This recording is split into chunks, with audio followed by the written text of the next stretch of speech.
રાજા સાહેબ જવાબ આપે છે કે હું તમને નોકરીમાં રાખું, પરંતુ તમારી અંદર કોઈ આવડત છે? ત્યારે પહેલા માણસે કહ્યું કે હા, હું પવિત્ર સ્થાન કયું તેની પરખ હું કરું છું. સારું. બીજા વ્યક્તિને પૂછ્યું રાજા સાહેબે, ત્યારે બીજા વ્યક્તિએ જવાબ આપ્યો કે હું પવિત્ર અન્ન કયું કહેવાય એની પરખ હું કરું છું.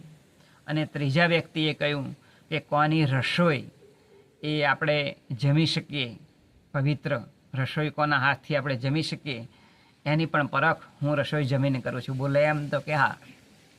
એટલે આ જે રાજા હતા એમણે કહ્યું કે સારું, અમારું જે સ્વાગત કક્ષ છે તેની અંદર આપ તમે બિરાજમાન થાવ. જ્યારે સમય આવશે ત્યારે હું તમારી પરીક્ષા લઈશ અને પછી તમને હું પગાર નક્કી કરીને પગાર આપીશ. બોલે એમ